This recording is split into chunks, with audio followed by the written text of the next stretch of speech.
யோவான் எழுதின இயேசு கிறிஸ்துவின் சுவிசேஷம் 11வது அதிகாரம் 15வது வசனத்தை நாம் வாசிக்க கேட்கலாம்.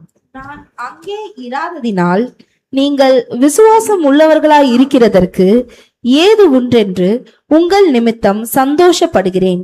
இப்பொழுது அவனிடத்திற்கு போவோம் வாருங்கள் என்றார்.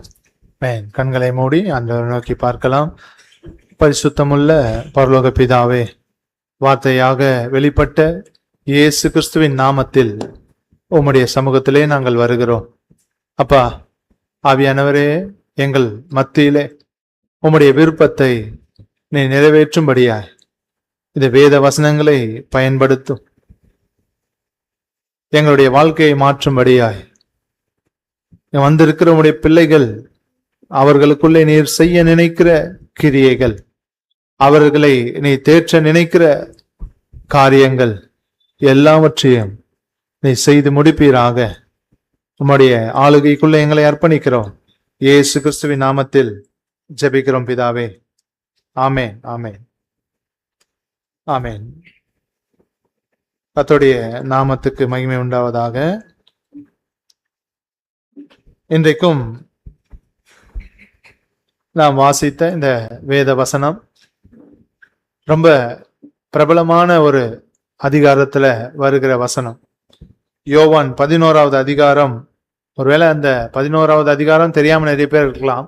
ஆனால் அதுல இருக்கிற சம்பவம் தெரியாமல் ஒரு கிறிஸ்தவனும் இருக்க மாட்டாங்க.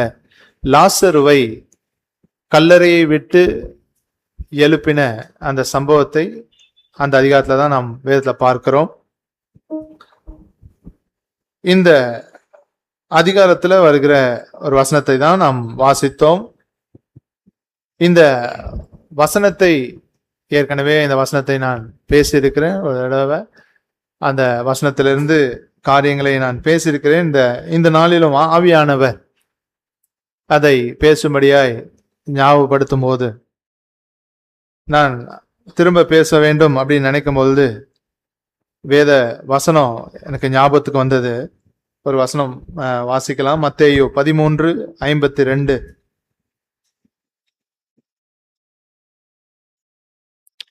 அப்பொழுது அவர் அவர்களை நோக்கி, இப்படி இருக்கிறபடியால் பரலோக ராஜ்யத்துக்கு அடுத்தவைகளில் உபதேசிக்கப்பட்டு தேறின வேத பாரகன் எவனும் தன் பொக்கிஷத்திலிருந்து புதியவைகளையும் பழையவைகளையும் எடுத்து கொடுக்கிற வீட்டெஜமானாகிய மனுஷனுக்கு ஒப்பாயிருக்கிறான் என்றார். வேத வசனம் சொல்லுது, புதியவைகளையும் பழையவைகளையும் எடுத்து கொடுக்கிற வீட்டு எஜமானுக்கு ஒப்பாயிருக்கிறான். வேத பாரகன், தேறின வேத பாரகன் ஒப்பாயிருக்கிறான் அப்படின்னு சொல்றாரு. தேறினவன் அப்படின்றத பத்தி நான் பேசல, அப்படி இல்லை. அப்படி இருக்கிறவர்கள் அவர்களுக்குள்ள இருக்கிற காரியத்துல பழையவைகளையும் பேச வேண்டும் அப்படின்னு ஆண்டவர் விரும்புறேன். அதனால நான் உங்கள் மத்தியிலே பேசுகிறேன். கர்த்தர் தாமே இதை ஆசீர்வதித்து தருவாராக. பரிசுத்த ஆவியானவர் நமக்கு பிரயோஜனமாய் மாற்றி தருவாராக. வாசித்த வசனத்தை திரும்ப வாசிக்கலாம். யோவான் சுவிசேஷம் 11வது அதிகாரம் 15வது வசனம்.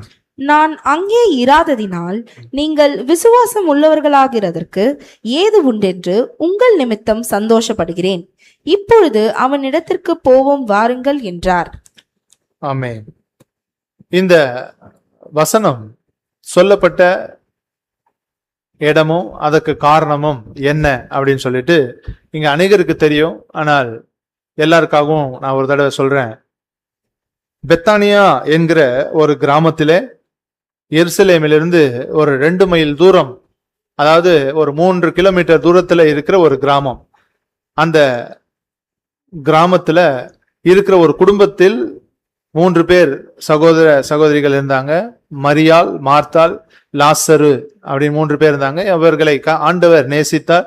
இந்த 11வது அதிகாரத்தை நீங்கள் வாசித்தீர்களானால் உங்களுக்கு தெரியும். வீட்டுல போய் வாசிச்சு பாருங்க. அவர்களை ஆண்டவர் நேசித்தார், அவர்களும் ஆண்டவரை நேசித்தார்கள். இப்படி இருக்கும்போது அந்த லாசரு வியாதிப்பட்டு அவன் மரணத்துக்கு ஏதுவாய் இருந்தான். அந்த நேரத்துல ஆண்டவருக்கு சொல்லி அனுப்புறாங்க. ஆண்டவர் அதை கேட்டும் பின்னும் 2 நாள் அவர் இருக்கிற இடத்துல இருக்கிறார், எருசலேமிலே இருக்கிறாரு. இருந்து அதுக்கு பின்பாக சீசர்களை பார்த்து சொல்றாரு, நாம் இப்பொழுது அவனிடத்திற்கு போவோம் அப்படின்னு சொல்றார். இந்த நேரத்துல என்ன நடந்தது அப்படின்னா, அவன் மரித்து போனான். லாசரு மரித்து போனான். ஆண்டவர் 2 நாள் கழிச்சு அவன் போகும்பொழுது, அங்க அந்த ஊருக்கு கிராமத்துக்கு போகும்பொழுது, அவன் மரித்து அடக்கம் பண்ணப்பட்டு 4 நாள் ஆயிடுச்சு. கல்லறையில வச்சு 4 நாள் ஆயிடுச்சு. ஆண்டவர் போய் அந்த மனிதனை உயிரோடு எழுப்பினார். அல்லேலூயா. இதுதான் இதுல இருக்கிற சம்பவம். அதுக்கு பின்பாக அந்த மனுஷனுடைய வாழ்க்கையை கர்த்தர் மாற்றினார். பெரிய சாட்சியை கர்த்தர் விளங்க பண்ணினார். அற்புதத்தை செய்தார். உலக சரித்திரத்திலேயே ஆச்சரியமான அற்புதமாக அது விளங்கினது. மரித்து அடக்கம் பண்ணப்பட்டு 4 நாள் கழித்து ஒரு மனுஷனை உயிரோடு எழுப்பின அந்த சம்பவம். நீங்க அதை வாசிக்கும் போது, எப்ப அந்த வேத பகுதியை வாசிச்சாலும் அதுல இருக்கிற மகிமை அது ஆச்சரியமா இருக்குது. ஆண்டவர் அந்த அந்த கல்லறைக்குள்ள இருந்து அவருடைய அதிகாரத்தினால, அவர் வார்த்தையினால கட்டளையிட்டு அந்த மனுஷனை, லாசருவே வெளியே வா என்று சொன்ன அந்த வார்த்தையின் அதிகாரம் இன்னைக்கும் மகிமை இன்றைக்கும் அந்த வேதத்துல இருக்குது. நீங்க வாசிக்கும் பொழுது உங்களுக்கு தெரியும். இந்த சம்பவத்துல இந்த சம்பவம் நடக்கிற இந்த காரியத்துல இந்த வாசித்த இந்த வசனம் ஒரு நடு வசனம் அப்படின்னு என்னால் சொல்ல முடியும். ஏன்னா ஆண்டவர் அவன் மரிக்கிற வரைக்கும் அவர் வெயிட் பண்ணிட்டு இருந்தாரு. அதுக்கு பின்பாக ஆண்டவர் செய்கிற காரியங்களுக்கும் மரித்ததற்கும் நடுவுல இந்த வசனத்தை சொல்றார். அந்த வசனத்தை நாம் இன்னொரு தடவை வாசிக்கலாம். யோவான் சுவிசேஷம் 11:15. நான் அங்கே இராததினால் நீங்கள் விசுவாசம் உள்ளவர்கள் ஆகிறதற்கு ஏது உண்டென்று உங்கள் நிமித்தம் சந்தோஷப்படுகிறேன். இப்பொழுது அவனிடத்திற்கு போவோம் வாருங்கள் என்றார். ஆமென். இந்த வசனத்துல முதல் பார்ட் நான் இப்ப பேச விரும்பல, இன்னொரு தடவை நாம் பேசலாம். அதுல 2வது பார்ட் சொல்லுது, இப்பொழுது அவனிடத்திற்கு போவோம் வாருங்கள் என்றார்.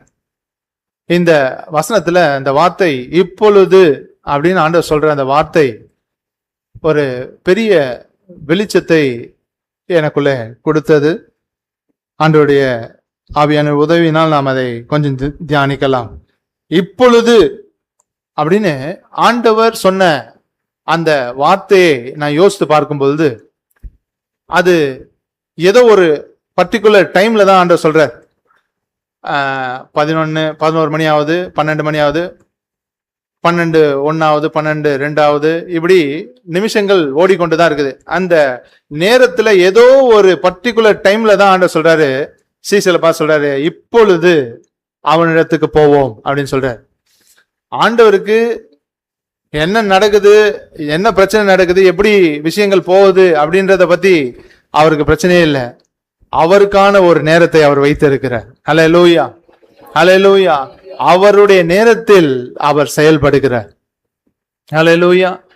அவர் இப்பொழுது அவனிடத்துக்கு போவோம் வாருங்கள் என்று ஆண்டவர் சொன்னார். வேதத்தை வாசிக்கும் பொழுது நாம் இயேசு கிறிஸ்துவை குறித்து வேதத்துல எழுதப்பட்டிருக்க வார்த்தைகளை வாசிக்கும் பொழுது, இயேசு கிறிஸ்துவை நிறைய பேர் அது ஒரு எப்படி படிக்கிறாங்கன்னு எனக்கு தெரியல, அதை சொல்லக்கூட எனக்கு விருப்பம் இல்லை. தேவனாக நாம் பார்க்கணும். இந்த பூமியிலே மனித சரீரத்திலே வந்த தேவன் என்பதை அறிந்து நாம் வாசிக்கணும். அப்பதான் நிறைய வார்த்தைகளுக்கான வெளிச்சம் நமக்கு கிடைக்கும். நான் இந்த வசனத்தை வாசிக்கும் பொழுது, ஒரு தேவன் ஒரு காரியத்தை செய்ய அவர் ஒரு நேரத்தை முடிவு பண்ணி அந்த நேரத்துல இப்பொழுது அப்படின்னு சொல்றாரு பாருங்க. அது எனக்கு ரொம்ப ஆச்சரியமா இருந்தது. இப்பொழுது அது ஆண்டவர் ஒரு டைம் அப்போ அவர் முடிவு பண்ணி வச்சிருக்காரு. மனசுல இந்த டைமுக்கு தான் போகணும் அப்படின்னு அவர் முடிவு பண்ணி வச்சிருக்காரு. எவ்வளோ பிரச்சனை நடந்தது. வியாதிப்பட்டான்னு சொன்னாங்க, இன்னும் 2 நாள் ஆச்சு. 2 நாள் கழிப்புறம் அவன் அடக்கம் பண்ணப்பட்டு எப்போ மரித்தான் தெரியல. அதுக்கு பிறகு 4 நாள் ஆயிருக்குது ஆண்டவர் போய் சேர்ற வரைக்கும். இவ்வளவு நாட்கள் அமைதியா இருந்து திடீர்னு ஒரு பர்டிகுலர் டைம்ல ஆண்டவர் சொல்றாரு, இப்பொழுது அவனிடத்திற்கு போவோம் வாருங்கள். லாசர்வை குறித்து ஆண்டவர் சொல்றார், அவனிடத்திற்கு அப்படின்னு சொன்னா இப்போது லாசர்வனிடத்திற்கு போவோம், அதாவது மரித்து போனான் என்று சொல்லப்பட்ட அவனிடத்திற்கு போவோம் வாருங்கள் என்றார்.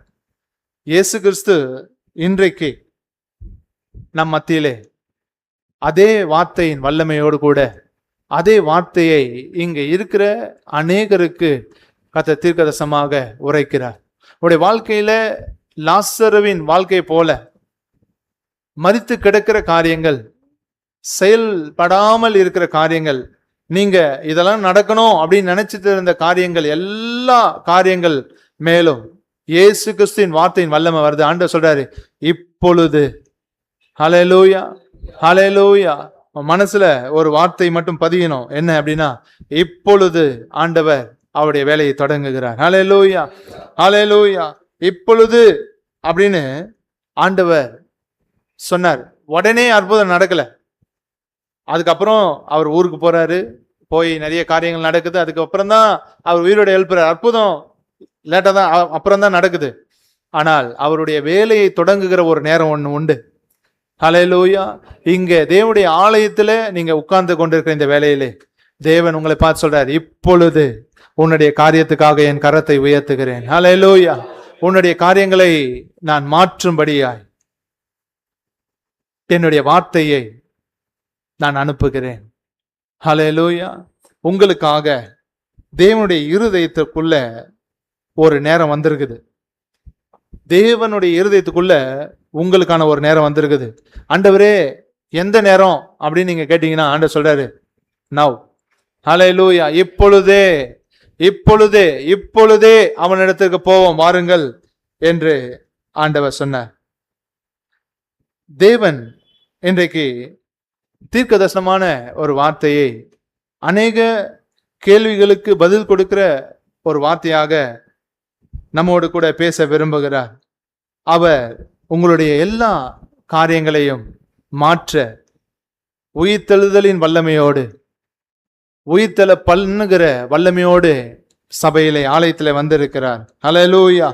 அவருடைய வார்த்தையின் வல்லமையினாலே, அவர் சொல்லுகிற வார்த்தையின் வல்லமையினாலே எல்லா வல்லமைகளும் இடிந்து விழும். ஹல்லேலூயா. எல்லா கட்டுகளும் அவிழ்ந்து போகும். ஹல்லேலூயா. எல்லா கதவுகளும் அவருடைய வார்த்தையின் வல்லமையினால் திறக்கும். ஹல்லேலூயா, ஹல்லேலூயா. கர்த்தர் சொன்னபடியே அவர் காரியங்களை மாற்றுவாராக. அதான் நாம பாடணும். அவர் நேரத்தில் அவர் காரியங்களை செய்கிறார். ஆண்டவருக்கென்று அவர் ஒரு நேரத்தை வைத்திருக்கிறார். தேவன் எந்த ஒரு காரியத்தையும் செய்ய அவருக்கான நேரம் ஒன்று உண்டு. அவர் ஒழுங்கின் தேவன். எல்லாவற்றையும் அவர் நேர்த்தியாய் செய்கிறவர். வேதவசனம் சொல்லுகிறது, அவர் அதினதின் காலத்திலே நேர்த்தியாய் செய்திருக்கிறாரா. எல்லாவற்றையும் அதினதின் காலத்திலே நேர்த்தியாய் செய்கிறார் என்று வேதவசனம் சொல்லுகிறது. அவருக்கென்று ஒரு நேரத்தை வைத்திருக்கிறார். உங்களுடைய வாழ்க்கையிலே அவருக்கான நேரம் ஒன்று உண்டு. இனிமேல் இன்னும் ரொம்ப நாள் ஆகும் அப்படின்னு நீங்க நினைக்க வேண்டாம். ஆண்டவர் உங்களை பார்த்து சொல்றாரு, இப்பொழுதே அந்த நேரம். ஹல்லேலூயா, ஹல்லேலூயா. நீங்கள் காத்திருந்த காரியங்களுக்கு பதில் கொடுக்கிற நேரம் வந்துவிட்டது. ஹல்லேலூயா. இப்படி தேவன் உங்களுக்காக செயல்பட இருக்கிறார். இந்த சம்பவத்துக்குள்ள நான் சொன்ன, ஆண்டவர் சொன்ன இந்த வார்த்தைக்கு முன்னாடி ஒரு சம்பவம் நடந்தது, அதுக்கு பின்னாடி ஒரு காரியங்கள் நடந்தது. இதுல முன்னாடி நடந்த அந்த சம்பவத்துக்குள்ள தேவனுடைய காரியங்கள் என்ன இருக்கிறது அப்படின்னு நான் பார்க்கும்போது, லாசரு மரித்து போனான். வியாதியா இருந்து அவன் மரித்து போனான். இந்த 11வது அதிகாரத்தை நான் வாசித்து பார்க்கும்போது ஒரு 3 காரியங்களை என்னால் அதுல பார்க்க முடியாது. என்ன அப்படின்னா, தேவனுடைய அன்பு, தேவன் அவர்கள் மேலே வைத்திருந்த அன்பு. 2வது, தேவன் அவர்கள் மேல் வைத்திருந்த அவருடைய சித்தம். 3வது, தேவன் அவர்கள் மேல் வைத்திருந்த அவருடைய திட்டம், அவருடைய பிளான். தேவனுடைய அன்பு, ஹிஸ் லவ், தேவனுடைய சித்தம், ஹிஸ் வில், தேவனுடைய திட்டம், ஹிஸ் பிளான். தேவனுடைய அன்பு, தேவனுடைய சித்தம், தேவனுடைய திட்டம், இவைகளை இந்த முன்பாக இருக்கிற பகுதியில் நாம் பார்ப்போமானால் நமக்கு தெரியும். ஆண்டவருடைய காரியங்கள் இருக்கிறதை நாம் பார்க்க முடியும். இதுக்கு இந்த வசனத்துக்கு பின்பாக இதை அடிப்படையாக வைத்து ஆண்டவர் செய்கிறது இந்த தேவனுடைய அன்பும் தேவனுடைய சித்தமும் தேவனுடைய திட்டமும் என்ன காரியங்களை நமக்கு கொடுக்குது அப்படின்னு நீங்க பாத்தீங்கன்னா, இந்த வசனத்துக்கு அதாவது இப்பொழுது அப்படின்னு சொல்லி அதை பிரிக்கிறார் பாருங்க. அதுக்கு பிறகு நடக்கிற காரியங்கள்ல இருந்து ஒரு 3 காரியங்களை நாம் கவனிக்க முடியும். தேவனுடைய அற்புதம், தேவனுடைய அற்புதத்தை நாம் பார்க்க முடியும். அற்புதமான செயலை, தேவனுடைய மகிமையை நாம் பார்க்க முடியும். அவர் மரித்து போனவனை உயிர்த்தெழ பண்ணுகிறதை பார்க்க முடியும். மூன்றாவது, தேவனுடைய மகிமையை விளங்க பண்ணினதை நாம் பார்க்க முடியும். தேவன் இந்த பகுதியில இந்த காரியங்களை அவர் சொல்லி இருக்கிறதை நான் சொல்ல உங்களுக்கு புரியும். 3 காரியங்களை, இந்த பக்கம் இருக்கிற 3 காரியத்தையும் இந்த பக்கம் இருக்கிற 3 காரியத்தையும் நாம சேர்த்து நாம கவனிக்க போகிறோம். தேவன் இந்த குடும்பத்தின் மேல் அன்பாயிருந்தார். அவர் தம்முடைய அன்பினால் அன்பு கூறுகிறவர்களை உயிர்ப்பிப்பார். ஹல்லேலூயா. அவர் யார் மேல் தம்முடைய சித்தத்தை வைத்திருக்கிறாரோ அவருடைய சித்தம் நிறைவேறும் பொழுது அது அற்புதமாய் மாறும். ஹல்லேலூயா, ஹல்லேலூயா. அவர் யார் மேல், யாரை குறித்து திட்டத்தை வைத்திருக்கிறாரோ அந்த திட்டத்தின் மூலமாய் அவர் நாம மகிமைப்படும். ஹல்லேலூயா. அவருடைய திட்டம் உங்களையும் உயர்த்தும். ஹல்லேலூயா. உங்களுக்கான திட்டம் அவருடைய கரத்துல இருக்குது. ஹல்லேலூயா. அதற்கான நேரம் வந்துவிட்டது. ஹல்லேலூயா, ஹல்லேலூயா. அவர் உங்கள் மேல் அன்பாய் இருக்கிறார். முதலாவதாக, தேவன் இயேசு கிறிஸ்து நம் மேல அன்பா இருக்கிறார் என்பதை இந்த பகுதி நமக்கு சொல்லுகிறது. நாம் வாசிக்கலாம். 11வது அதிகாரம், யோவான் சுவிசேஷம் 11 3வது வசனத்தை வாசிக்கலாம். அப்பொழுது அவனுடைய சகோதரிகள், ஆண்டவரே, நீர் சிநேகிக்கிறவன் வியாதியா இருக்கிறான் என்று சொல்ல அவரிடத்தில் ஆள் அனுப்பினார்கள். நீர் சிநேகிக்கிறவன் வியாதியா இருக்கிறான் என்று சொல்ல அவரிடத்திற்கு ஆள் அனுப்பினார்கள். நீர் நேசிக்கிறவன் என்று ஆண்டவர்கிட்ட சொல்றாங்க. உண்மைதான், ஆண்டவர் அவனை நேசித்தார். அப்படியே 36வது வசனத்தையும் வாசிங்க. அப்பொழுது யூதர்கள், இதோ இவர் அவனை எவ்வளவாய் சிநேகித்தார் என்றார்கள். இதோ இவர் அவனை எவ்வளவாய் சிநேகித்தார் என்றார்கள்.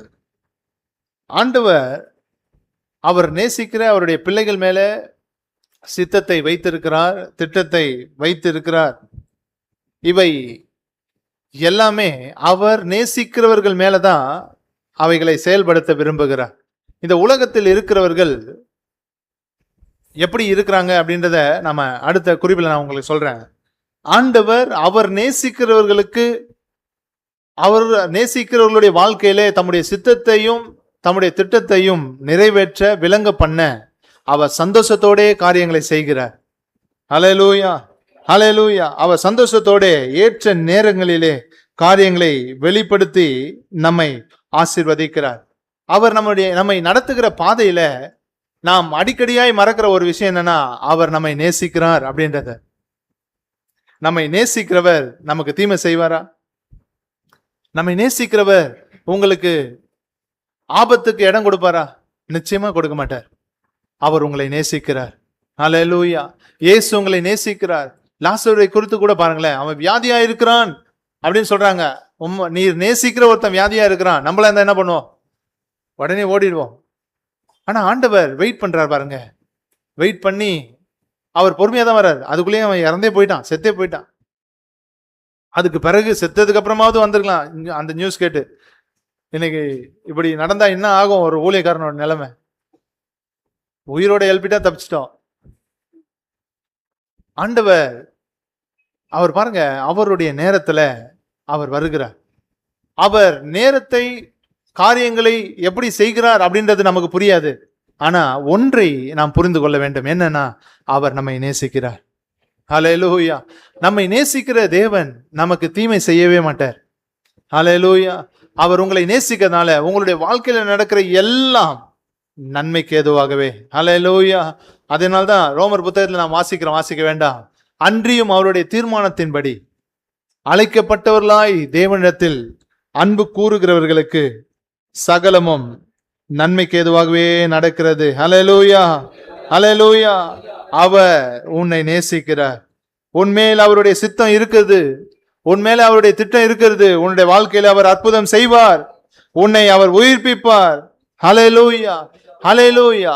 இந்த குடும்பத்தின் மேல ஆண்டவருக்கு ஒரு பெரிய அன்பு இருந்ததை வேதம் சொல்லுகிறது. இவர்கள் எல்லாரையுமே ஆண்டவர் நேசித்தார். 5வது வசனத்தை வாசிக்கலாம். 11:5. இயேசு மார்த்தாளிடத்திலும் அவளுடைய சகோதரியின் இடத்திலும் லாசருவின் இடத்திலும் அன்பாயிருந்தார். அன்பாயிருந்தார் அப்படின்னு சொல்லுது. இவர்களிடத்தில் அன்பாயிருந்தார். ஆண்டவர் எல்லாரையும் நேசிக்கிறார் தான். ஆனா சொல்லப்படுது பாருங்க, இவர்களிடத்தில் அன்பாயிருந்தார். ஹல்லேலூயா. இன்றைக்கு அவரை தெய்வமாக இரட்சகராக ஏற்றுக்கொண்ட உங்கள் மேல் தேவன் அன்பாயிருக்கிறார். நீங்க கடந்து போய் கொண்டிருக்கிற காரியங்களை குறித்து நீங்க கவலைப்பட வேணாம். உங்கள் மேல் அன்பாயிருக்கிற ஒரு தேவன் இருக்கிறார். ஹல்லேலூயா. அவர் அற்புதங்களை செய்வார். ஹல்லேலூயா. ஹல்லேலூயா. அவர் நம்மை நேசிக்கிறார். இன் டர்ன் அவங்களுடைய காரியங்களை பார்த்தீங்கன்னா அவர்களும் ஆண்டவரை அதிகமாக நேசிச்சாங்க. அவர்களும் அதிகமாக நேசிச்சாங்க. 2வது வசனத்தை வாசிங்க. கர்த்தருக்கு பரிமள தைலம் பூசி தன் தலைமயிரால் அவருடைய பாதங்களை துடைத்தவள் அந்த மரியாளே. அவளுடைய சகோதரனாகிய லாசரு வியாதியாய் இருந்தான். அவரை இந்த மரியாள் நேசித்தார். நீங்க லூக்கா 10வது அதிகாரத்துல கடைசி பகுதியை வாசித்து பார்த்தீங்கன்னா, மார்த்தாள் ஆண்டவரை வீட்டுக்கு அழைத்தாள் என்று வாசிக்கிறோம். அங்க மரியாள் ஆண்டவருடைய பாதத்துல உட்கார்ந்து கொண்டிருந்ததை வாசிக்கிறோம். அவரை அதிகமாய் நேசித்தார்கள். அவர் நம்முடைய வீட்டுக்கு வரணும் அப்படின்னு அவங்க நினைச்சாங்க. அதனால்தான் நீதிமொழிகள்ல ஒரு வசனத்தை நாம் வாசிக்கிறோம். நீதிமொழிகள் 8:17.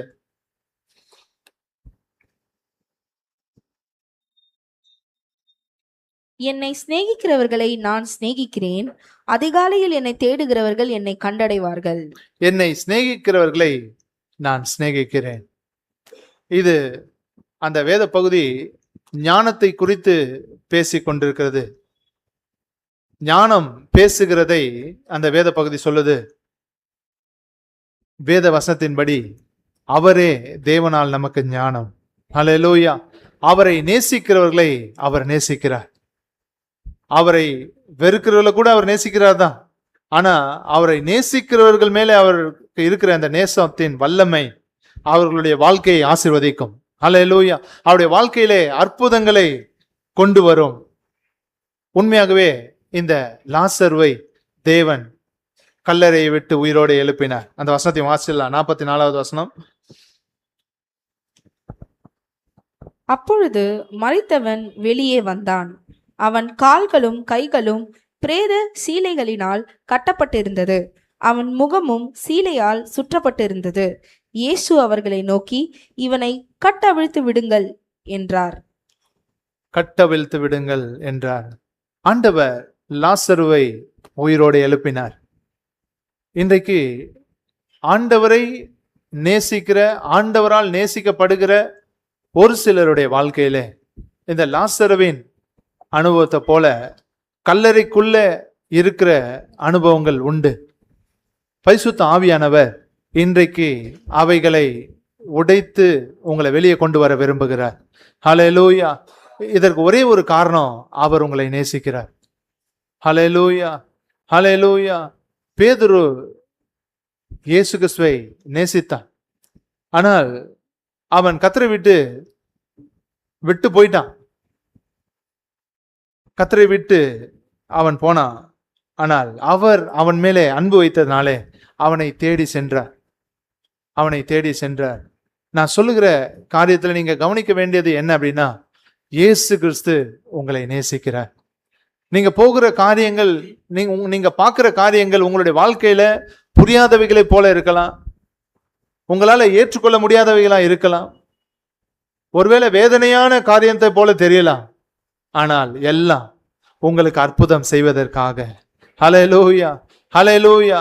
ஒன்றுல மாற்றமே இல்லை. அவர் உங்களை நேசிக்கிறார். அவர் உங்கள் மேல அன்பா இருக்கிறார். அவரை நீங்க நேசிப்பீங்களா? உங்களிடத்துல அவர் எதிர்பார்க்கிறது ஒன்னே ஒண்ணுதான். பேதுருகிட்ட கேட்டாரு ஆண்டவர், நீ என்னிடத்தில் அன்பா இருக்கிறாயா? நீ என்னிடத்தில் அன்பா இருக்கிறாயா? உங்களுக்கு நடக்கிற காரியங்கள் ஒருவேளை ஆண்டவர் மேல இருக்கிற அன்பிலே உங்களை கீழே இறங்க பண்ணியிருக்கலாம். தேவ ஜனமே, அவர் தீமை செய்கிறவர் அல்ல. அவர் உனக்கு தீமை செய்யவே மாட்டார்.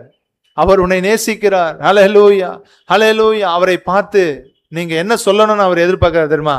நான் உம்மை நேசிக்கிறேன் ஆண்டவரே, நான் உம்மை நேசிக்கிறேன். என்ன வந்தாலும் சரி, நான் உம்மை நேசிக்கிறேன். ஹல்லேலூயா, ஹல்லேலூயா. என் மேல ஆண்டவர் அன்பா இருக்கிறார் என்பதை நான் அறிகிறேன் என்று கண்களை மூடி உன் மார்பில கைகளை வைத்து கொண்டு ஆண்டவரை பார்த்து சொல்லுவீங்களா? ஆண்டவரே, நான் உம்மை நேசிக்கிறேன். அவருடைய அன்பிற்கு உங்களை விட்டு கொடுப்பீர்களானால், அவருடைய அன்பின் சத்தத்தை நீங்க அறிந்து கொள்வீர்களானால், அவருடைய இருதயத்தை திறந்து உங்கள் அருகிலே நிற்கிறார். அவருடைய அன்பு மரித்து கிடக்கிற உங்களுடைய காரியங்களை உயிரோடு எழும்ப பண்ணும். விடுதலை இல்லாமல் இருக்கிற காரியங்களே விடுதலையை கர்த்தர் கட்டளையிடுவார். எல்லா கட்டுகளும் அவிழ்க்கப்படக்கூடிய நிலைமைக்கு உங்களை கொண்டு வருவார். ஆண்டவர் உங்களிடத்துல எதிர்பார்க்கிறது எல்லாம் ஒன்றே ஒன்றுதான். ஆண்டவரே, நான் உம்மை நேசிக்கிறேன் என்று மனதார சொல்ல முடியுமா? சிலரால மனதார நான் உம்மை நேசிக்கிறேன்னு சொல்ல முடியல. அந்த நிலைமைக்கு நம்முடைய காரியங்கள் மாறுதலாய் மாறிடுச்சு. உண்மைதான், உண்மைதான். ஆனால் ஒன்றை அறிந்து கொள்ளுங்க, இயேசு உங்களை நேசிக்கிறார். ஹல்லேலூயா. அவர் உங்களுக்கு தீமை செய்யவே மாட்டார். உங்களை யார் இடத்துல விட்டு கொடுக்கவே மாட்டார். ஓ, உங்களை கைவிடவே மாட்டார். ஹல்லேலூயா. அழைத்தவர் உண்மையுள்ளவர். உங்களை கடைசி வரைக்கும் அவர் நடத்தி செல்லுவார். ஹல்லேலூயா, ஹல்லேலூயா. எல்லா தடைகளையும் தாண்டி உங்களுடைய கரங்களை அவருக்கு நேராக காட்டி, ஆண்டவரே, நான் உம்மை நேசிக்கிறேன், நான் உம்மை நேசிக்கிறேன் என்று சொல்லி, அப்பா இயேசுவே, நான் உம்மை நேசிக்கிறேன் என்று ஆண்டவரை பார்த்து சொல்லுவீங்களா? அந்த தகப்பனுடைய உறவை அநேகர் இழந்திருக்கிறாங்க. ஏதோ ஒரு விதத்துல ஆண்டவருடைய அன்பை விட்டவர்கள் உண்டு.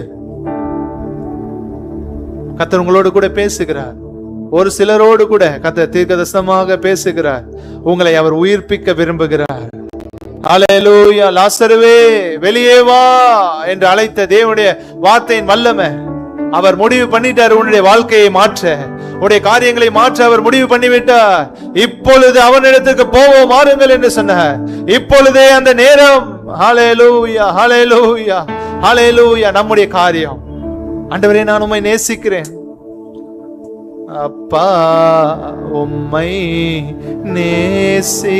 நேசிக்கிறேன், ஆர்வமுடன் நேசிக்கிறேன். அப்பா, உம்மை நேசிக்கிறேன், ஆர்வமுடன் நேசிக்கிறேன். உந்தன் அன்பு போதுமையா, உறவோ பொருளோ பிரிக்காதையா. உந்தன் அன்பு போதுமையா, உறவோ பொருளோ பிரிக்காதையா. என் நேசர் நீதானையா, என் நேசர் நீதானையா. உம்மை நேசிக்கிறேன், ஆர்வமுடன் நேசிக்கிறேன். அப்பா, உம்மை நேசிக்கிறேன், ஆர்வமுடன் நேசிக்கிறேன். கண்ணீர் துடைக்கும் காருண்யமே, மன்னித்து மறக்கும் தாயுள்ளமே.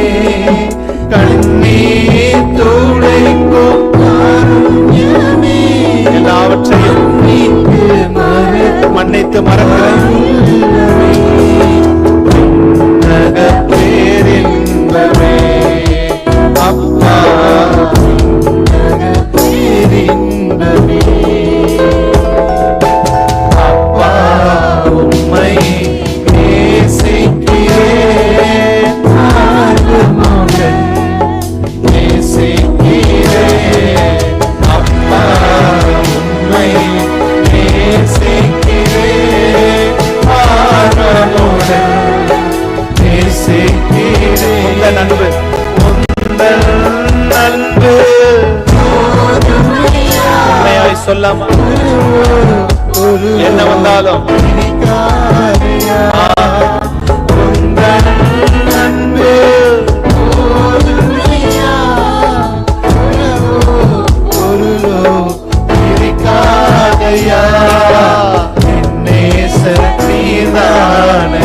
உண்மையை சொல்லாமா உங்களுடைய நேசரியா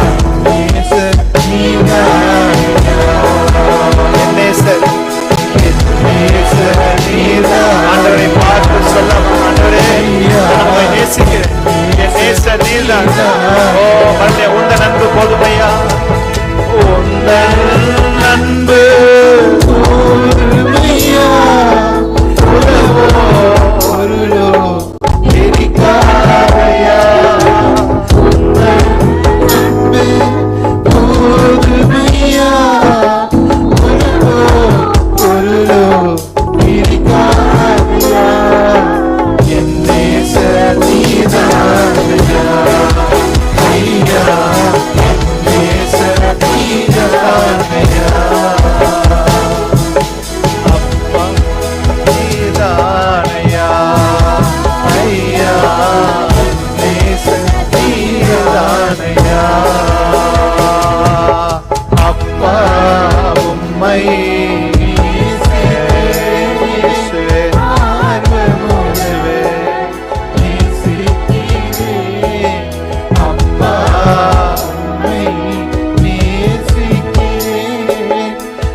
ஆர்வமுடன் நேசிக்கிறே.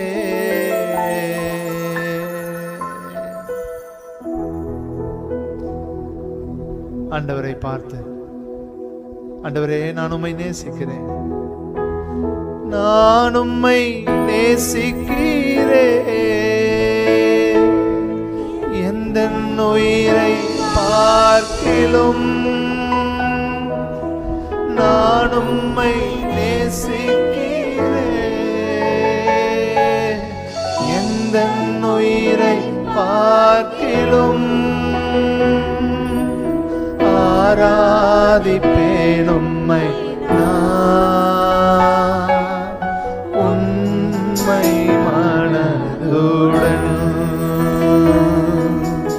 ஆராதிப்பேன் உம்மை நான் உண்மை மனதுடன். நான் உம்மை நேசிக்கிறேன், நான் உம்மை நேசிக்கிறேன், எந்த உயிரை பார்க்கிலும் நான் உம்மை நேசிக்கிறேன், எந்த உயிரை பார்க்கிலும் ஆராதிப்பேன் உம்மை நான் உண்மை மனதுடன் ஆராதிப்பேன் உம்மை நான் உண்மை மனதுடன். ஒவ்வொரு நாட்களிலும் பிரியாமல் கடைசி வரை ஒவ்வொரு நிமிடமும் கிருபையால் நடத்திடுமே, ஒவ்வொரு நாட்களிலும் பிரியாமல் கடைசி வரை ஒரு நிமிடமும் கிருபையால் நடத்திடுமே. எல்லாரும் சொல்லுவோமா? நான் உம்மை நேசிக்கிறேன் இயேசுவே, எந்த உயிரை பார்த்து எனக்குள்ளதெல்லாவற்றிலும் நான் உம்மை நேசிக்கிறேன் இயேசுவே, எனக்குரியது எல்லாவற்றிலும் உம்மையே நான் நேசிக்கிறேன். உயிரை பார்க்கிறோம் ஆராதிப்பேன் உம்மை நான் உண்மை மனதுடன் ஆராதிப்பேன் உம்மை நான் உண்மை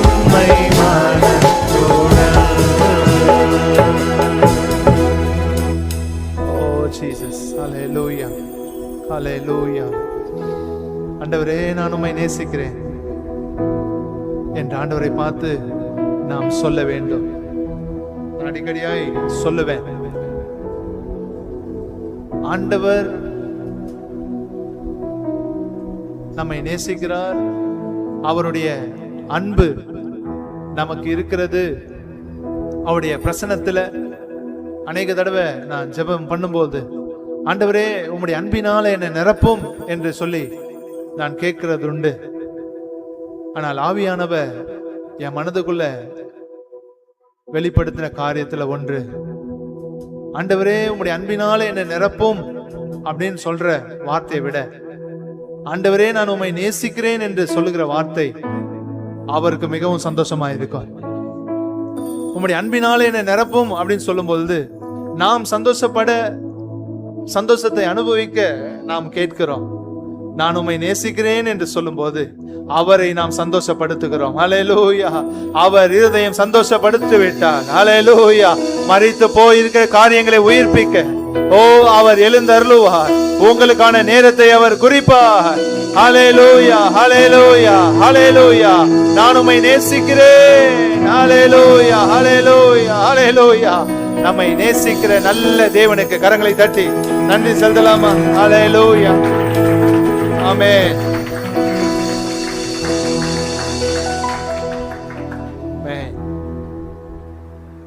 தேவன் அவர்களை நேசித்தார். லாசருவை தேவன் நேசித்தார். இயேசு கிறிஸ்து அவன் மேல் அன்பாய் இருந்தார். உங்கள் மேலும் அவர் அன்பாய் இருக்கிறார்.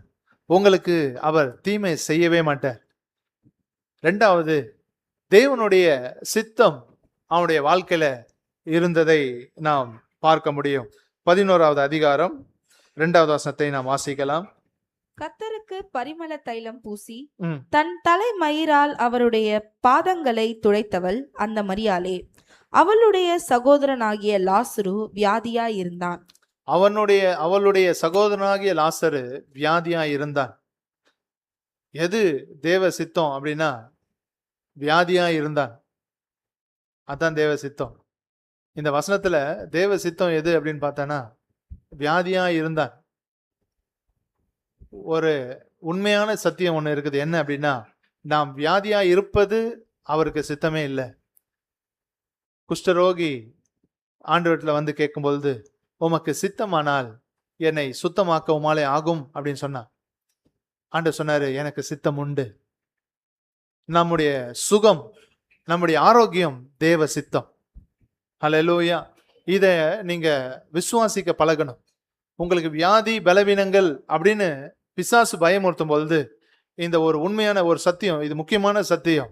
நீங்கள் வியாதியோடு இருப்பது அவருக்கு சித்தமே இல்லை. எத்தனை பர்சன்டேஜ் அப்படின்னு கேட்டீங்கன்னா 100% அவருக்கு சித்தமே இல்லை. சோ அவர்கிட்ட சுகம் உண்டு. நீங்க விசுவாசித்து வாங்கணும். ஊழியர்களாக நாங்கள் ஜெபிக்கும் பொழுதும் அவருடைய சித்தத்தை நம்பிதான் ஜெபிக்கிறோம். அதனால்தான் நிறைய சுகம் உண்டாகுது. சில தடைகள் இருக்கிறது தான், அதை நம்ம இன்னொரு டைம் பார்க்கலாம். ஆனால் ஒரு உண்மையான ஒரு சத்தியம் உண்டு. என்ன அப்படின்னா, நீங்கள் சுகமாய் இருப்பது தான் தேவ சித்தம். நீங்கள் முற்றிலுமாய் சுகமாய் இருக்கணும். உங்க சரீரம் வியாதியற்று இருக்கணும். அதுதான் தேவ சித்தம். ஆனால் இந்த இடத்துல இதை குறித்து நான் உங்களுக்கு பின்னாடி சொல்றேன். இந்த பகுதியில வியாதியாய் இருந்தா அதுதான் தேவ சித்தம். அப்ப சுகமா இருக்குதானே தேவ சித்தம், வியாதியா இருந்தான்னு சொல்றீங்களே அப்படின்னு சொன்னா, இவனுடைய காரியத்துல தேவனுடைய காரியங்கள் வித்தியாசமா இருக்கு. நான் சொல்லும் பொழுது உங்களுக்கு புரியும். தேவனுடைய சித்தம் அப்படின்னு சொல்லும் பொழுது, ஏற்கனவே நம்ம சபையில நான் பேசி இருக்கிறேன். தேவனுடைய சித்தத்தை குறித்து நிறைய பேருக்கு நிறைய கன்ஃபியூஷன் இருக்குது. ஒரு வீடு தேட போனா ஆண்டவர் சித்தமா இல்லையா அப்படின்னு நினைப்பாங்க. கடைசியில் அங்க போய் சேர்ந்தாங்கன்னா இதான் ஆண்டவர் சித்தம் நினைக்கிறது உண்டு. அந்த வீடு ரொம்ப சில டைம்ல மோசமான பிரச்சனையா இருக்கும். ஆண்டவர் சித்தம் இல்லாம வந்துட்டேனா அப்படின்னு சொல்லுவாங்க. சித்தம்னா என்னன்னு அவங்களுக்கு மனசுல சரியான புரிதல் இல்லை. நான் ஒரு சில காரியங்களை சீக்கிரமா சொல்லி நான் வார்த்தைக்குள்ளாக கடந்து வருகிறேன். தேவனுடைய சித்தம் அப்படின்னு சொல்லும் பொழுது அதுல 2 விஷயங்கள் இருக்குது. ஒன்று தேவனுடைய தீர்மானம், இன்னொன்று தேவனுடைய சித்தம். ரெண்டுமே சித்தம் தான். இந்த தீர்மானத்துக்கும் சித்தம் அப்படின்னு சொல்றது நம்ம யூஸ் பண்ற காரியங்களுக்கும் இருக்கிற வித்தியாசம் என்ன அப்படின்னா, தேவனுடைய தீர்மானம் அது உலக தோற்றம் முதல் மாற்றப்படாத ஒன்று. உலக தோற்ற முதல் முடிவு வரைக்கும் ஆல்ரெடி ரிட்டன், ஏற்கனவே எழுதப்பட்ட புத்தகம் போல. அவருக்கு எல்லாமே தெரியும், சகலத்தையும் அவர் அறிந்திருக்கார். என்னென்ன நடக்க போகுது, எப்ப என்னென்ன நடக்கும் எல்லாமே அவருக்கு தெரியும். அது எழுதப்பட்ட புத்தகம் போல. அதுதான் தேவனுடைய தீர்மானம். அவர் அந்த தீர்மானத்துல என்ன இருக்குதோ அது அப்படியே நடக்கும். அந்த தீர்மானம் மாறாதது அப்படின்னு நம்ம நினைக்கிறோம். அப்ப சித்தம்னா என்ன அப்படின்னா, ஆண்டவருடைய இருதயத்துல செய்ய நினைக்கிறது நல்ல விஷயமா இருக்கலாம், இல்ல ஒரு தீமையான விஷயமா இருக்கலாம். தீமைனா ஆண்டவர் தீமை செய்கிறவர் அல்ல, அவர் நீதி செய்கிறவர். நீதி ஒருவனுக்கு நன்மையா இருக்கும், இன்னொருத்தனுக்கு தீமையா தான் இருக்கும். அதனால ஆண்டவர் தீமை செய்கிறவர் அப்படின்னு சொல்லிட முடியாது. தேவன் நீதி செய்கிறவர். மனுஷன் தான் தீமை செய்வான், கர்த்தர் தீமை செய்கிறவர் அல்ல, அவர் நீதி செய்கிறவர். அப்ப தேவன் நீதி செய்யும் பொழுது அவர் உள்ள உருவாகிற அந்த விருப்பம் தான் அதுக்கு பேரும் சித்தம். ஆண்டவருடைய பிள்ளைகள் மேல கர்த்தர் செய்ய நினைக்கிற விருப்பங்களும் உண்டு, அதுவும் சித்தம் தான். சில நேரங்கள்ல ஜனங்களை அழிக்க கர்த்தர் சித்தமாயிருந்தார் வாசிக்கிறோம். கர்த்தர் ஜனங்களை அழிக்க சித்தமாயிருந்தார். நினிவே ஜனங்களை அழிக்க அவர் சித்தமாயிருந்தார். மோசே என்ன சொல்றாரு, சங்கீதத்துல வாசிக்கிறோம், ஜனங்களை அழிக்க சித்தமாயிருந்தார், மோசேயோ திறப்புல நின்றான் அப்படின்னு வாசிக்கிறோம். இந்த தேவனுடைய விருப்பமாகிய சித்தத்தை நம்மால மாற்ற முடியும், நம்முடைய நடக்கைகள்னால மாற்ற முடியும், ஆனால் தீர்மானத்தை மாற்ற முடியாது. அப்ப இப்படி பேசும்போது இன்னும் கன்ஃபியூஷன் அதிகமாகுது. என்ன அப்படின்னா, ஒருத்தன் சொல்றான் ஜெபமே பண்ண வேணாம், ஏன்னா எல்லாமே அவர் எழுதுன மாதிரி தான் நடக்குது, எதுக்கு நம்ம ஜெபம் பண்ணோம், நம்ம போய் ஜெபம் பண்ணி அவர் சித்தத்தின் படி தான் நடக்க போகுது, எதுக்கு நம்ம ஜெபம் பண்ணோம் அப்படின்னு சொல்றான். இப்போ இன்னொருத்தன் என்ன சொல்றான்னா, நீ ஜெபம் பண்ணோம், நீ ஜெபம் பண்றதும் அவர் சித்தத்துல தான் இருக்குது அப்படின்னு சொல்றான். ரெண்டு பேருமே தெளிவு இல்லை தான், ரெண்டு பேருக்குமே புரியல தான். ஏதோ பேசணும் அப்படின்றதுனால ஒருத்தன் ஆண்டவர் விட்டு கொடுக்காம பேசுறான், ஆனாலும் அவனுக்கு புரியல. ஒருத்தன் விரக்தியில பேசுறான், அவனுக்கும் புரியல. என்ன விஷயம் அப்படின்னா, தீர்மானம் அப்படின்றது வேற, சித்தம் அப்படின்றது வேற. தீர்மானமாகிய சித்தம் அப்படின்றது வேற, விருப்பமாகிய சித்தம் அப்படின்றது வேற. தீர்மானமாகிய சித்தம் அப்படின்னா அது மாற்ற முடியாதது, தேவனுடைய அனந்த ஞானம். இதை நம்ம யோசிக்கவே கூடாது, அதுக்கு நம்மளுக்கு கெப்பாசிட்டி இல்லை.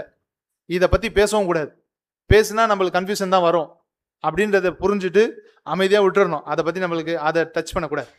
அவருக்கு ஏற்கனவே தெரியும் தானே, பண்ணுவார் தானே, அப்படிலாம் யோசிக்க கூடாது, பேசக்கூடாது. நம்ம மூளைக்கு அது எட்டாதது, நம்ம மூளை குழம்பிதான் போகும். அதனால தீர்மானத்தை பத்தி நம்ம பேசவே தேவையில்லை. அவருடைய விருப்பமாகிய சித்தத்தை குறித்து நாம கவனிக்கணும், அதை நம்மால மாற்ற முடியும். ஒரு உதாரணத்தை நான் சொல்வேனால், சாலமோன் அவன் பின்வாங்கி போனான். இது தேவனுடைய சித்தமா இல்லையா அப்படின்னு சொன்னா, தேவனுடைய சித்தம் தான், தேவனுடைய சித்தம் இல்லைதான். நான் சொல்ற விதத்துல பார்த்தேன். என்னன்னா, தேவனுடைய சித்தம் தான் அப்படின்னா அது தேவனுடைய தீர்மானமாகிய சித்தம், ஆனா தேவனுடைய விருப்பமாகிய சித்தம் இல்லை. புரியுதுங்களா உங்களுக்கு? தேவனுடைய விருப்பமாகிய சித்தம் இல்லை, அவருடைய தீர்மானமாகிய சித்தம். தீர்மானமாகிய சித்தம் நடந்து முடிஞ்சதுக்கு அப்புறம் தான் நமக்கு தெரியும், அதுக்கு முன்னாடி அதை யோசிக்க முடியாது. சோ நம்முடைய வாழ்க்கையை அவருடைய சித்தத்திற்கு நாம் ஒப்பு கொடுப்போமானால் நம்முடைய வாழ்க்கையை மகிமையாய் மாற்ற அவர் வல்லவர். ஹல்லேலூயா. வியாதியாய் இருந்தது தேவனுடைய சித்தம். சில நேரங்கள்ல தேவன் ஒரு மகிமையான காரியங்களை செய்ய அவர் சித்தம் கொள்ளுகிறார். அவர் நேசிக்கிற தம்முடைய பிள்ளைகளுடைய வாழ்க்கையில அற்புதங்களை செய்ய, மகிமையான காரியங்களை செய்ய அவர் சித்தம் கொள்ளுகிறார். அந்த பாதையில அவருடைய பிள்ளைகள் போகிறது தான் ரொம்ப கடினமா இருக்குது. நமக்கு தெரியும், யோபை குறித்து வேதத்துல ஒரு அழகான வசனம் இருக்குது, வாசிங்க. யோபு 2:3.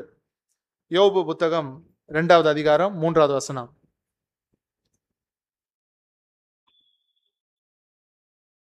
அப்பொழுது கர்த்தர் சாத்தானை நோக்கி, நீ என் தாசனாகிய யோபின் மேல் கவனம் வைத்தாயோ? உத்தமனும் சன்மார்க்கனும் தேவனுக்கு பயந்து பொல்லாப்புக்கு விலகுகிறவனுமான மனுஷனாகிய அவனை போல பூமியில் ஒருவனும் இல்லை. முகாந்திரம் இல்லாமல் அவனை நிர்மூலமாக்கும்படி நீ என்னை ஏவின போதிலும் அவன் இன்னும் தன் உத்தமத்திலே உறுதியாய் நிற்கிறான் என்றார். ஹல்லேலூயா. யோபுக்காக நான் கர்த்தரை ஸ்தோத்திரிக்கிறேன். ஹல்லேலூயா. இன்னும் தன் உத்தமத்தில் அவன் நிற்கிறான். ஆண்டவரே சொல்றாரு. இதுல ஒரு வார்த்தை ரொம்ப ஆச்சரியமா இருந்தது. என்ன அப்படின்னா, ஆண்டவர் சொல்றாரு, முகாந்திரம் இல்லாமல் அவனை நிர்மூலமாக்கும்படி நீ என்னை ஏவின போதிலும் அப்படின்னு சொல்றார். முகாந்திரம் இல்லாமல், அதாவது காரணமே இல்லை, காரணமே இல்லாம அவனை நிர்மூலமாக்கத்துக்கு நீ நினைக்கிற. என்னை ஏவின அப்படின்றது பிசாசினால ஏவப்படுதல் அப்படி இல்லை, ஆண்டவருடைய சித்தம் அதுக்குள்ள இருக்குது. ஒரு காரணமே இல்லாம சில நேரங்கள்ல பாடுகள் வரும். பாடுகள் வந்தாலுமே நம்ம என்ன நினைக்கிறோம்னா, நம்ம ஏதோ சரியில்லையோ, எங்கேயோ மிஸ்டேக் பண்ணிட்டோமோ, இந்த குற்ற மனப்பான்மை தான் நமக்கு அதிகமா வருது. நான் சொல்லுவேன், தேவ ஜனமே, தேவன் உங்களை நேசிக்கிறார். ஹல்லேலூயா. உங்களுடைய குற்ற மனப்பான்மைகளை விட்டு வெளியே வாங்க. உங்களை குறித்ததான தேவ சித்தம் உங்க மேல இருக்குது. நீங்க போகிற பாதை ஒருவேளை கடினமா இருக்கலாம், காரணமே இல்லாம நீங்க கஷ்டப்பட்டு கொண்டு இருக்கலாம். ஆண்டவர் தெளிவா சொல்றார், முகாந்திரம் இல்லாமல், காரணமே இல்லாம. பிசாசு கிட்ட சொல்றார், என் பிள்ளை அவனுக்கு ஒரு காரணமும், அவனை டச் பண்றதுக்கு ஒரு காரணமும் கூட இல்லை, அவன்கிட்ட ஒரு சின்ன மிஸ்டேக் கூட அவன்கிட்ட இல்லை. ஆனா நீ அவனை நிர்மூலமாக்க நினைக்கிற. இருக்கட்டும், நான் அதை மகிமையாய் மாற்றுவேன். ஹல்லேலூயா. ஹல்லேலூயா. யோபினுடைய வாழ்க்கையில அவன் இழந்ததை இரட்டிப்பாக கொடுத்த தேவன், ஹல்லேலூயா, திரும்பவும் நமக்கு கொடுப்பார். ஹல்லேலூயா. ஹல்லேலூயா. இப்படி யோபை குறித்து பேசும்பொழுது ஒரு புத்தகத்துல நான் வாசித்தேன். யோபுவை குறித்து ஒரு தேவ மனுஷன் எழுதியிருந்தாரு. அதுல யோபை குறித்து சொல்லும்போது, அவன் இழந்ததை எல்லாம் 2 மடங்கா பெற்றுக்கொண்டான் அப்படின்னு சொல்லி வாசிக்கும் பொழுது, ஒரு சிலர் நினைப்பாங்க, அவர் பிள்ளைகள் வந்து 10 பிள்ளைங்க இறந்து போனாங்க, அவங்க திரும்பி வரலையே, இன்னொரு 10 பிள்ளைங்க தானே வந்தது, அது 2ஆ வரலையே அப்படின்னு சொல்லிட்டு, அதுக்கு அந்த தேவ மனுஷன் எழுதுறாரு, பரலோகத்துல அங்க 2ஆ இருக்கும். ஹல்லேலூயா. ஏற்கனவே போன 10, இப்ப பிறந்த 10, ரெண்டும் சேர்த்து பரலோகத்துல 2 மடங்கா இருக்கும் அப்படின்னு சொன்னார். உண்மைதான். கர்த்தர் எல்லாவற்றையும் சரியாய் செய்கிறவர். ஹல்லேலூயா. அவருடைய சித்தத்துக்கு நாம் இடம் கொடுப்போமானால் நம்முடைய வாழ்க்கையை மகிமையாய் மாற்ற அவர் வல்லவர். 2 மடங்கான ஆசீர்வாதத்தை கொடுக்க வல்லவர். இரட்டிப்பான வல்லமையை கொடுக்க வல்லவர். இனம் தெரியாத ஏதோ ஒரு பிரச்சனைகள் வழியாய் நீங்கள் சென்று கொண்டிருப்பீர்களானால், ஆண்டவருக்கும் உங்களுக்கும் நடுவுல எந்த பிரச்சனையும் இல்லை, ஆண்டோடைய வழிகளில் நீங்க நடக்கிறதுல எந்த பிரச்சனையும் இல்லாமல் இருந்தும் ஏதோ ஒரு பிரச்சனைகள் வழியாய் நீங்க போய் கொண்டிருப்பீர்களானால், கரங்களை உயர்த்தி கர்த்தருக்கு நன்றி என்று சொல்லுங்க. இது தேவனுடைய சித்தம். ஹல்லேலூயா. ஹல்லேலூயா. உங்களை நீங்க குற்றப்படுத்திக் கொள்ள வேண்டாம். நீங்க உத்தமர்களா இல்லையா அப்படின்னு சோதிக்கிறதுக்காக அல்ல, உங்களை உயர்த்த, உங்களை மகிமைப்படுத்த தேவன் சித்தம் கொண்டு இருக்கிறார். ஹல்லேலூயா. ஹல்லேலூயா. உங்களை இந்த உலகத்திற்கு காட்ட தேவன் விரும்புகிறார், சித்தம் கொண்டு இருக்கிறார். ஹல்லேலூயா. ஹல்லேலூயா. இந்த லாசருடைய வாழ்க்கையிலே தேவன் மகிமையான அற்புதத்தை செய்தார். ஹல்லேலூயா. அன்பு கூறுகிறவனை அவர் உயிர்ப்பித்தார். தேவனுடைய சித்தம் அற்புதத்தை அவனுடைய வாழ்க்கையில கொண்டு வந்தது. ஒரு வசனத்தை வாசிக்கலாம். யோவான் 11:47. அப்பொழுது பிரதான ஆசாரியரும் பரிசேயரும் ஆலோசனை சங்கத்தை கூடிவர செய்து, நாம் என்ன செய்கிறது? இந்த மனுஷன் அநேக அற்புதங்களை செய்கிறானே. ஜனங்கள் அந்த ஆலோசனை சங்கம் அங்க பேசுறாங்க. பிரதான ஆசாரியம் பரிசேயரும் என்ன பேசுறாங்கன்னா, இந்த மனுஷன் அநேக அற்புதங்களை செய்கிறானே. எதனாலேயே அநேக அற்புதங்கள் சொல்லப்பட்டதுன்னா, இந்த அற்புதத்தினாலதான். அது வரைக்கும் அமைதியா இருக்க முடிஞ்சது, இதுக்கு மேல அவங்களால சொல்லாம இருக்க முடியல. இது அற்புதம். ஹல்லேலூயா. மரித்தவனை உயிரோடு எழுப்பினது அற்புதம். ஹல்லேலூயா.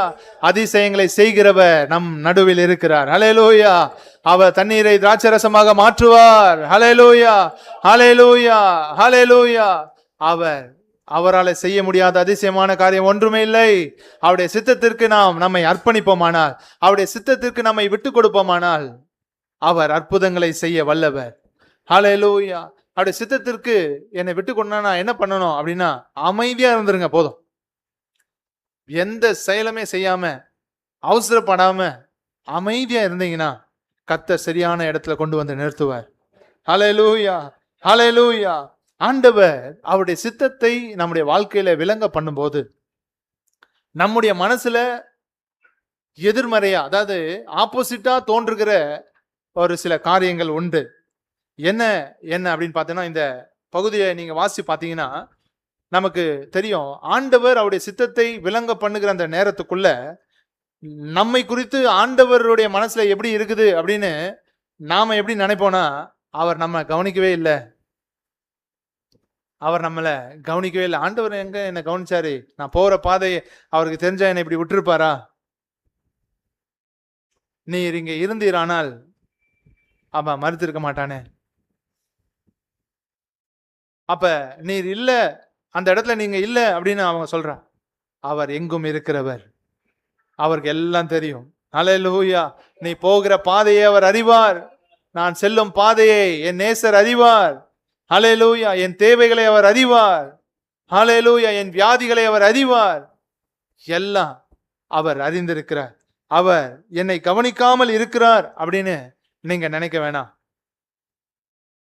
சில நேரங்கள்ல ஆண்டவர் லேட் பண்றாரோ அப்படின்னு நிறைய பேர் நினைக்கிறாங்க. ஆண்டவருடைய சித்தத்துக்குள்ள இருக்கிற தேவ ஜனம் அவர்கள் எதிர்பார்க்கிறதை பெற்றுக்கொள்வதற்கு முன்பாக ஆண்டவர் ரொம்ப தாமதம் பண்றாரோ அப்படின்ற நினைப்பு அவர்களுக்குள்ள வருது. இதெல்லாம் உங்களுக்கு இருக்குமானால் நீங்க நினைச்சு கொள்ளுங்க, உங்க மேல ஏதோ தேவ சித்தம் இருக்குது. ஹல்லேலூயா. கர்த்தர் உங்களை கவனிக்காதது போல இருக்கிற மாதிரி தெரியுதா? இல்ல நடக்க வேண்டிய காரியங்கள் நடக்காம இருக்கிற மாதிரி, ரொம்ப லேட் ஆகுற மாதிரி, டிலே ஆகுற மாதிரி இருக்குதா? தேவ சித்தம் உங்களுடைய வாழ்க்கையில இருக்குது. ஹல்லேலூயா. ஹல்லேலூயா. குழப்பம், கைவிடப்பட்ட நிலைமை போல தோன்றலாம். ஒரு குழப்பம், யோசிச்சு பார்த்தா இது உண்மையாவே ஆண்டவர் சித்தம் தானா அப்படின்ற குழப்பம் கூட இருக்கலாம். நான் சொல்லுவேன், தேவ சித்தம் உன் மேல இருக்குது. கைவிடப்பட்ட நிலைமை, இயேசு கிறிஸ்துவை பாருங்க, சிலுவையிலே அவர் அறிக்கை எடுக்கிறார், என் தேவனே என் தேவனே ஏன் என்னை கைவிட்டீர்? பிதா சொல்றாரு, இது என்னுடைய சித்தம். ஹல்லேலூயா. இயேசு கிறிஸ்து பிதாவின் சித்தத்திற்கு தன்னை ஒப்பு கொடுத்தார். ஆகிலும் என் சித்தத்தின்படி அல்ல, உம்முடைய சித்தமே நிறைவேறட்டும். இந்த பாத்திரம் என்னை விட்டு நீங்க கூடுமானால் நீங்கும்படி செய்யும். ஆகிலும் என் சித்தம் அல்ல, உம்முடைய சித்தமே என்னில் நிறைவேறட்டும் என்று நீங்க சொல்லுவீங்களா? தேவ சித்தம் நம்முடைய வாழ்க்கையில நிறைவேறட்டும். ஹல்லேலூயா. ஹல்லேலூயா. நம்முடைய நம்பிக்கை, எதிர்பார்ப்பை, நம்முடைய விசுவாசத்தை உடைக்கிறது போல காரியங்கள் நடக்கும். கொஞ்சம் வாய்ப்பு இருந்திருக்கும், கொஞ்சம் நடக்கிற மாதிரி ஒரு வழி தெரிஞ்சுக்கும், அதுக்கு பிறகு உடஞ்சி போயிருக்கும், வழியே இல்லை, அடைக்கப்பட்டு முற்றிலுமாய் நிர்மூலமாயிருக்கும். இப்படிலாம் நடந்திருக்குதா? தேவ சித்தம் உங்க மேல இருக்குது. உங்களுக்கான அற்புதம் சாந்தவே. ஹல்லேலூயா. வழியிலே வந்து கொண்டிருக்கிறது. ஹல்லேலூயா. ஹல்லேலூயா. ஒருவேளை இந்த வார்த்தைகளை கேட்டு கர்த்தருக்குள்ள உற்சாகப்படும் பொழுது, விசுவாசிக்கும் பொழுது நிலைமை இன்னும் மோசமாய் போகலாம். ஆனால் கர்த்தர் அற்புதத்தை செய்வார். ஹல்லேலூயா. அவருக்கு வியாதியா இருக்கிறது பிரச்சனை இல்லை, செத்து போறதும் பிரச்சனை இல்லை, 4 நாள் ஆகுறதும் பிரச்சனை இல்லை, கல்லறைக்குள்ள வச்சு கல்லை வச்சு மூடுறதும் பிரச்சனை இல்லை. ஹல்லேலூயா. லாசருவே வெளியே வா என்று சொல்லி அழைக்கிற தேவன் அவர். ஹல்லேலூயா. அவர் அதிசயங்களை செய்கிறவர், நம்மோடு கூட இருக்கிறார். ஹல்லேலூயா. அவருடைய சித்தம் ஆச்சரியமானது. அவருடைய சித்தத்துக்கு நம்மை ஒப்பு கொடுப்போம். ஹல்லேலூயா. நாம் சொல்ல வேண்டியதெல்லாம், நாம் முடிவு பண்ண வேண்டியதெல்லாம் ஒன்றே ஒன்றுதான். ஆண்டவரே, உங்களுடைய சித்தத்துக்கு என்னை நான் அர்ப்பணிக்கிறேன். என்ன செய்ய போறோம் அப்படின்னா, அமைதியா அவர் செய்த கவனிங்க. அவர் நடத்துகிற பாதையை அமைதியாக நாம் கவனிப்போமானால் தேவனுடைய சித்தம் நம்முடைய வாழ்க்கையிலே நிறைவேறும். ஹல்லேலூயா. ஹல்லேலூயா. ஜீசஸ்.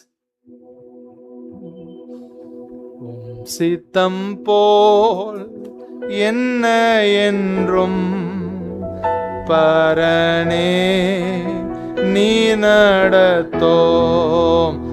சித்தம் போல் என்ன என்றும் தற்பரனே நீ நடத்தோம். என் சித்தமோ ஒன்றும் வேண்டாம், என் இயேசு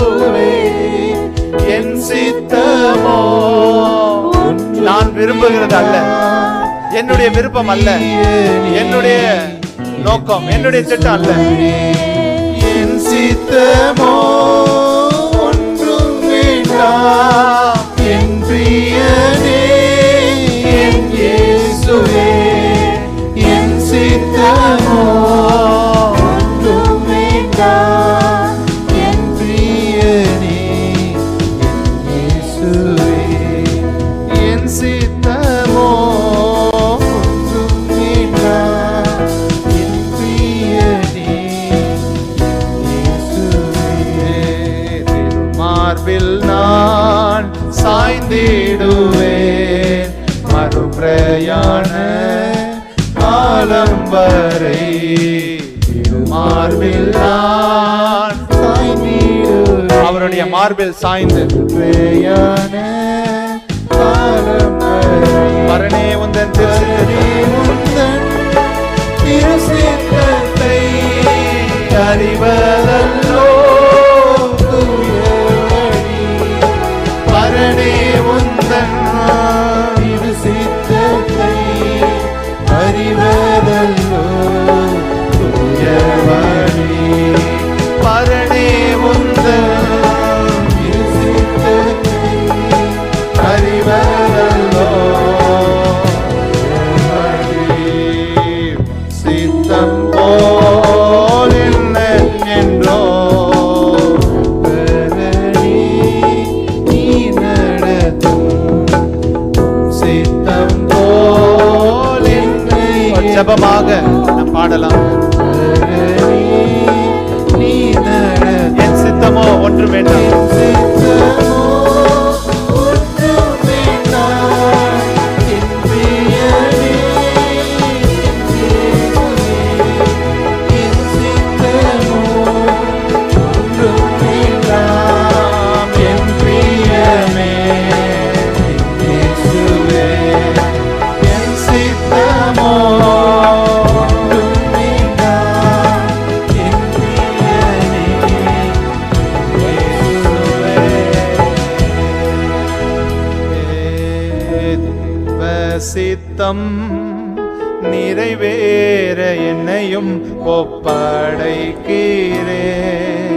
தேவ சத்தம் என்னுள்ளம் பலமாக தோணிக்குதே. கர்த்தர் உங்களோடு கூட பேசிக் கொண்டிருக்கிறார். இன்றைக்கு நீங்க செய்ய வேண்டியது ஒண்ணே ஒண்ணுதான். அவருடைய சித்தத்துக்கு உங்களுடைய இருதயத்தை திறந்து வைங்க. அவர் என்னை நடத்தட்டும், அவர் என்னை கொன்று போட்டாலும் அவர் மேல் நம்பிக்கையா இருப்பேன். ஹல்லேலூயா. என்ன வந்தாலும் நான் அவரை நம்புவேன். அவர் என்னை நேசிக்கிறார், அவருடைய சித்தம் என் மேலே இருக்கிறது.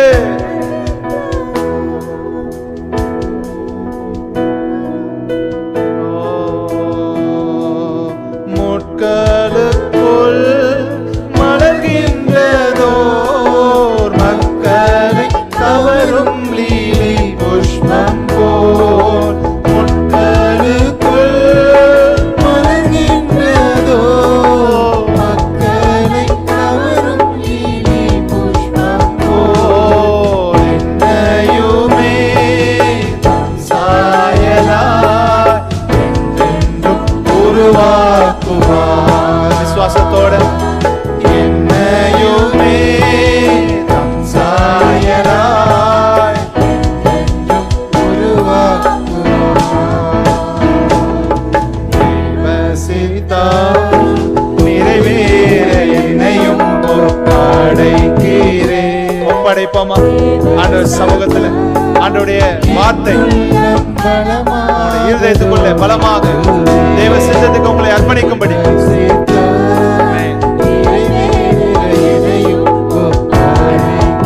பொன்னை போல புடமிட கர்த்தர் சித்தம் கொண்டு இருக்கிறார். உங்களை பொன்னாக விளங்க செய்வார். பொன்னை போல, பொன்னை போல புடமிட்டாலோ பொன்னாக விளங்குவேன் என்றென்றுமே. பொன்னை போல புடமிட்டாலோ பொன்னாக விளங்குவேன் என்றென்றுமே. ராணிக்கு மேல் சோதித்தீரா தாங்கிட பலனளிப்பார்.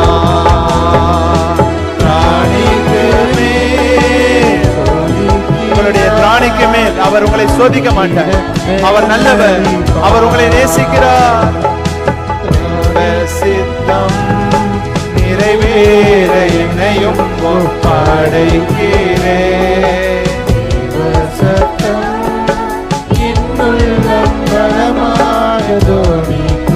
நீதிமானை நீதிமானை அனுதினமும் சோதிக்க பல்வேறு துன்பம் வந்தோம்.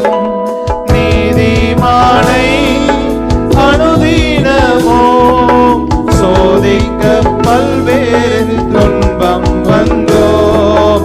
கர்த்தர் அன்பை விட்டு நீங்கா சுத்தனாய் நிலைத்திருப்பேன். இயேசுவின் அன்பை விட்டு நீங்காமல் விட்டு நீங்கா வார்த்தையை சொல்லலாம், திரும்பி சொல்லலாம். கர்த்தர் அன்பை விட்டு நீங்காமல், கர்த்தர் அன்பை விட்டு நீங்கா சோதனையை சகிப்பவனே, சோதனையை சகிப்பவனே, சாந்தமும் பொறுமையும் உள்ளவனே, சோதனையை சகிப்பவனே, சாந்தமும் பொறுமையும் உள்ளவனே, ஜீவகிரீடம் பெற்றிடுவார், ஜோதியாய் பிரகாசிப்பார். ஜீவகிரீடம்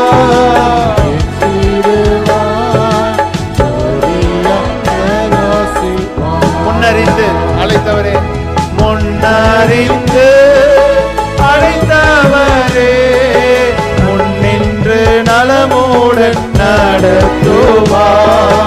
முன்னறிந்து அழைத்தவரே, நலமுடன் நடத்துவார். சகலமோ சாட்சியாய் முடித்தேனுவார். ஆமென். ஹல்லேலூயா. விசுவாசத்தோட அறிக்கையிட்டு ஹல்லேலூயா, ஹல்லேலூயா, ஹல்லேலூயா, ஹல்லேலூயா. ஆமென். சகலத்தையும் நன்மைக்கு ஏதுவாக நடத்துகிற தேவன். சகலமோ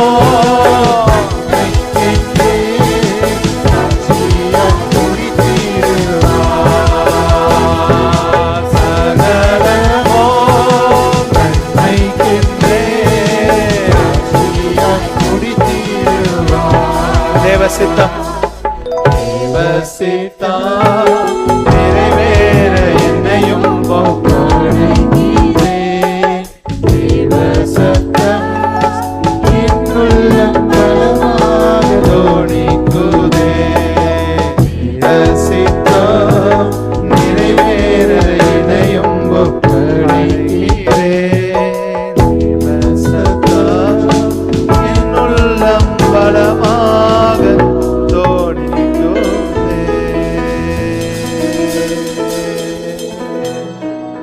தேவ சித்தம் என்னில் நிறைவேறட்டும். அவர் என்னை நேசிக்கிறார் என்று நான் அறிந்து கொண்டேன். அவருடைய அன்பில் தீமை இல்லை. அவருடைய சித்தத்துக்கு என்னை அர்ப்பணிக்கிறேன் என்று ஆண்டவர் சமூகத்தில் நீங்கள் உங்களை அர்ப்பணிப்பீர்களானால் உங்களுடைய வாழ்க்கையிலே மகிமையான காரியங்களை செய்ய அவர் ஆயத்தம்.